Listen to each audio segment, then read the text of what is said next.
সুমু লিরুইয়াতিহি ওয়া আফতিরু লিরুইয়াতিহি। নবীজির বক্তব্য হচ্ছে, তোমরা চাঁদ দেখে রোজা রাখো এবং চাঁদ দেখে রোজা ছাড়ো।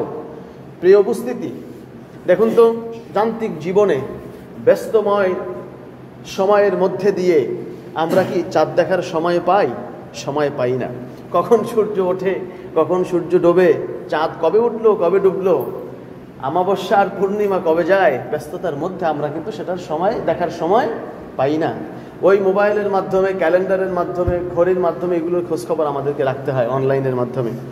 কিন্তু আমাদের ব্রেনের সঙ্গে এগুলোর একটা ভালো একটা কানেকশন আছে। আমরা যদি সূর্য ওঠা ডোবা, সূর্য উদিত হওয়া অস্ত যাওয়া এগুলো যদি আমরা দেখি, তাহলে আমাদের মন মানসিকতা ভালো থাকবে। এগুলো প্রয়োজন দেখা, এগুলো দেখতে হয়। যতই ব্যস্ত থাকি না কেন, প্রাকৃতিক পরিবেশে আমাদের একটু সময় দিতে হবে। সূর্য ওঠা, সূর্য ডোবা, সকালবেলা একটু ঘাসের মধ্যে হাঁটা, একটু ফ্রেশ অক্সিজেন গ্রহণ করা, এগুলো আমাদের শারীরিকভাবে মানসিকভাবে সুস্থ থাকার জন্য খুবই প্রয়োজন। অনুরূপভাবে চাঁদ দেখাটা এটা খুবই গুরুত্বপূর্ণ। বিশ্বনবীর বক্তব্য অনুযায়ী নবীজি বলছেন, সুমু লিরুইয়াতিহি ওয়া আফতিরু লিরুইয়াতিহি। তোমরা চাঁদ দেখে রোজা রাখো, চাঁদ দেখে রোজা ছাড়ো। আগে আমরা একটা আনন্দের মধ্য দিয়ে আনন্দ করে আমরা চাঁদ দেখতাম, এই রোজার চাঁদ দেখব অথবা ঈদের চাঁদ দেখব। আপনারা যারা মুরব্বী আছেন, আমার চাইতে বয়সে অনেক বড়, তারা এই বিষয়টাকে আরও বেশি এনজয় করেছেন।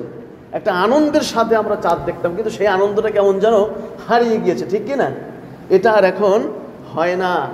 চাঁদ উঠছে কিনা আমরা হেডিংয়ে দেখি, সংবাদের হেডলাইনে দেখি, নিউজ দেখি, ফেসবুকের টাইম লাইনে স্ক্রল করে আমরা দেখতে চাই রোজা হচ্ছে কিনা আগামীকাল। কিন্তু এটা ঠিক না, এটা ইবাদতের একটি অংশ।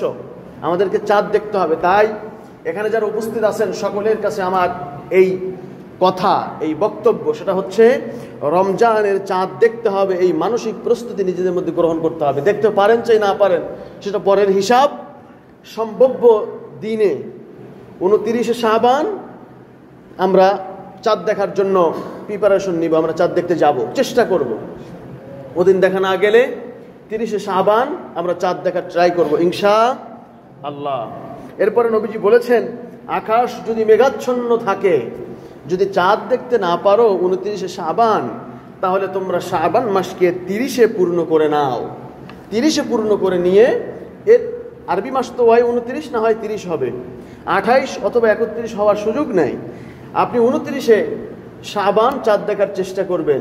যদি দেখতে পারেন আলহামদুলিল্লাহ, না পেলে 30শে শাবান আপনি এটাকে পূর্ণ মাস হিসেবে ধরে নিয়ে তারপরে সাওম শুরু করে দেবেন ইনশাআল্লাহ। এবং এই চাঁদ দেখার সময় নবীজি সাল্লাল্লাহু আলাইহি ওয়াসাল্লাম একটি দোয়া পড়তেন, তিরমিজির মধ্যে বর্ণিত হয়েছে, আল্লাহুম্মা আহিল্লাহু আলাইনা বিল আমনি ওয়াল ঈমান ওয়াস সালামাতি ওয়াল ইসলাম রব্বি ওয়া রাব্বাকাল্লাহ। হে আল্লাহ, আমাদের উপরে যে চাঁদটি তুমি উদিত করেছো, এই চাঁদকে তুমি আমাদের উপরে বরকতের সাথে এবং ঈমানের সাথে, শান্তির সাথে, ইসলামের পথে আমাদের জন্য তুমি কবুল করে নাও। রব্বি ওয়া রাব্বাকাল্লাহ, হে চাঁদ, তোমারও রব যিনি, আমারও রব তিনি, সুবহানাল্লাহ। এই দোয়াটা পড়াটা হচ্ছে সুন্নাত। চাঁদ দেখে এই দোয়াটা পড়বেন। দোয়াটা হিসনুল মুসলিম নামে ছোট একটি দোয়ার বই আছে, ওর মধ্যে আপনারা পেয়ে যাবেন। আমি অনুরোধ করব সবাইকে এই দোয়ার বইটা নিজ সংগ্রহে রাখার জন্য। আমাদের সারা জীবনে অনেক দোয়ার প্রয়োজন আছে, যেই দোয়াগুলো এই হিসনুল মুসলিম নামক এই বইটার মধ্যে আছে। প্রিয় উপস্থিতি, তাহলে রমজানের স্পেশাল আমলের প্রথম আমল হচ্ছে আমরা চাঁদ দেখার ট্রাই করব ইনশাআল্লাহ।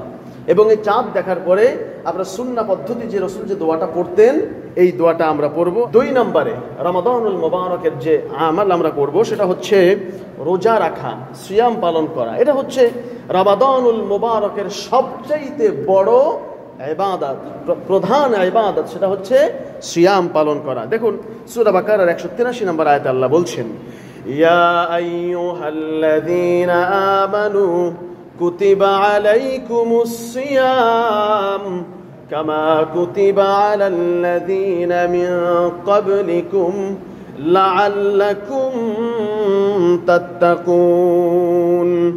আল্লাহ রাব্বুল আলামিন বলছেন, ইয়া আইয়ুহাল্লাযীনা আমানু, হে ঈমানদারগণ, কুতিবা আলাইকুমুস সিয়াম, তোমাদের উপরে রোজাকে ফরজ করে দেওয়া হয়েছে, কামা কুতিবা আলাল্লাযীনা মিন ক্বাবলিকুম, যেভাবে ফরজ করা হয়েছিল তোমাদের পূর্বে যে সমস্ত নবী রসুলদের উম্মতরা গত হয়েছে তাদের উপরে যেভাবে ফরজ করা হয়েছে ঠিক সেভাবে তোমাদের উপরে ফরজ করা হয়েছে। উদ্দেশ্য হচ্ছে একটা, লাআল্লাকুম তাত্তাকুন, যাতে তোমরা তাকওয়া অবলম্বনকারী মুত্তাকি পরহেজগার হতে পারো। সুবহানাল্লাহ। দেখুন, রোজা আমাদের উপরে ফরজ হয়েছে, আমাদের পূর্বে যারা ছিল তাদের উপরে রোজা ফরজ করা হয়েছিল। উদ্দেশ্য আল্লাহর মাত্র একটা, সেটা হচ্ছে আমাদেরকে তাকওয়া অবলম্বনকারী মুত্তাকি পরহেজগার বানাতে চায়, যেটার অভাব আমাদের মধ্যে অনেক বেশি।